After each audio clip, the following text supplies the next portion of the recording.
Man, after reading chapter 1093, I genuinely thought that this chapter was going to be about something entirely different besides Yonko versus Admiral. I mean, we obviously know Luffy is about to clap Kizaru, but here's the thing.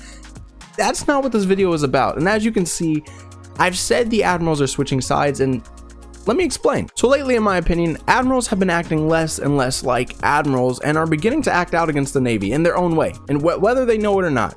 And what I mean by that is I'm not saying that they're going to become actually pirates yet. Well, I mean, we have Aokiji, but no, not that yet, not that far.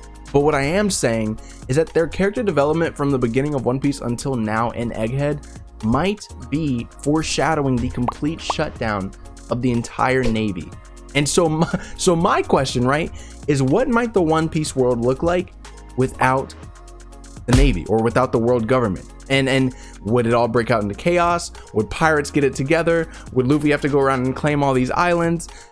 That's all I'm saying, is I want to know what the world will look like without the world government. And honestly, when will Sword take over? Will it be immediate? Will it take time for everyone to accept? Or will they throw everyone who opposes away? Like where do you put all the Marines that support Akainu but not Garp's way of thinking, Kobe's way of thinking? Like, what do you do with them? Toss them into the sea? I would, but luckily I'm not in the show. So ever since the beginning of One Piece, the world was established very clearly, right? So it was really black and white. The Navy kept the world from breaking out into utter chaos, and the pirates seemed to be the issue everywhere. I mean, Garp was genuinely beating it into Luffy's head that you should not become a pirate. And obviously we see why. I mean, Ace is a donut, you know, but he's a donut. All right. It's even worse because that was a really traumatic episode or day for me when I watched that episode. So that's another conversation. Like I was saying, as time went on, we began to encounter the celestial dragons, and the way the government covers up their crimes, they literally support everything the celestial dragons do, or at least turn a blind eye to it, like the losers they are. And then you have the world government carrying out their own heinous acts. And I genuinely sometimes feel bad for Akainu. Dude is the dog of the world government. I mean, the dog, right? And if he's the dog, Green Bull is absolutely disgusting. But we'll get to this later on. But as the Straw Hats go from island to island, we like them, you know. And just like the Straw Hats, we're exposed to how many evil things happen in the world, and no one's willing to step up. But that's when Luffy comes in. But this video isn't about Luffy or the Straw Hats. It is about the Admirals. So Oda first foreshadowed this idea of the Admirals breaking up like a boy band group. But he predicted this back when we first met Ice Admiral Aokiji, right? And when the Straw Hats first encountered him, I thought they were screwed. I'll be real. I thought the next title was gonna say The End. I mean, obviously not. It's a story that has to be finished, but I thought Luffy was about to lose some members. We were about to go down a couple numbers. We were on a roll, and now some people were about to die. I'll be honest. I thought about it, and I didn't know what to say. Aokiji just seemed really cool. No pun intended. I'll chill out on that, you know. But the Admiral that could have ended the show literally didn't. And my question was why? And the craziest part was that not only was Aokiji human, which a lot of other people lack, shout out to Akainu, he had a different sense of justice, and he called it lazy justice, or justice with laziness. But I don't think his justice was actually lazy, but we'll get into that as well. Ever since the Buster Call at Ohara, Aokiji seemed bothered by the government's acts of, justice, of course. He not only let Robin escape, but he also kept Jaguar D. Saul alive. And well, dude was frozen and given the treatment. What did he say? Well, not really. That sounds pause. All right, hold on. All right, but he kept him alive, and so to me at that moment I realized Aokiji was different. He was beginning to change, because the first time we encountered him, he didn't even attack the Straw Hats. He simply wanted to check up on Robin. And hear me out. It's one thing to help someone escape, right? But it's another thing to constantly check up on them. I think Aokiji's justice isn't just lazy, but it's human. That comes from the understanding that your system or whoever you work for was wrong. Genuinely wrong. That was entirely disgusting. So Imu needs to get clapped. I don't care how, I don't care where. This is starting to sound a little like a different conversation, but we're gonna continue forward. forward. I feel like Aokiji understands well enough when people are done wrong, and it's my favorite thing about him, besides the fact that he just fought Garp and did Garp so dirty. And I mean so dirty. I wish Aokiji nothing but the worst of hands from anybody he faces.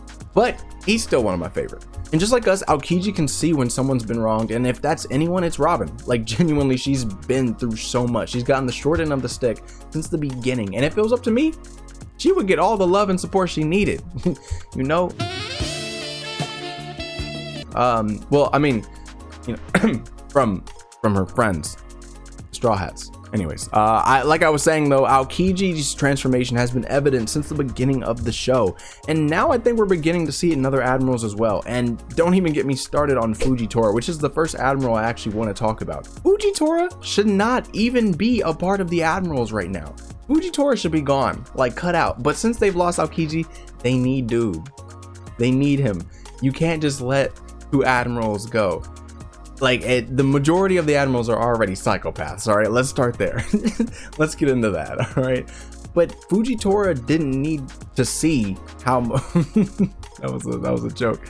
I mean, literally, he went from pulling up on Dressrosa to scrap with Luffy to going against the fleet admiral's orders, and then even fighting Green Bull to help slaves escape. And this is like, I don't know, like, what Navy, what are you doing? Obviously, they see something is wrong, but I don't think they're going to fix it, and somebody else is gonna have to. But right now, they can't let go of Fujitora. Now, the next three admirals are obviously a piece of work. Like, truly, I mean, it only gets worse. But I think a time will come for at least two of them where they see that, okay, something might need to change. And again, I said two of the three, and we already know who's left. We have Kizaru, Akainu, and old psychopath Green Bull, right? It only gets worse. I think only two can be saved out of the rest of them, and here we go. Now, starting with Kizaru, Kizaru has confused the entire One Piece community. Like, let's be real. For a while, it's not only been hard on us, but everyone in the show to kind of try to figure out what Kizaru is actually feeling or thinking. And that was until the most recent chapters of One Piece. And ever since Kizaru arrived at Egghead, or even before then, he's been split between if he should help the Navy or his friends and family around Sentomaru, because he just calls him uncle, the same way I call somebody uncle and they're not even in the family.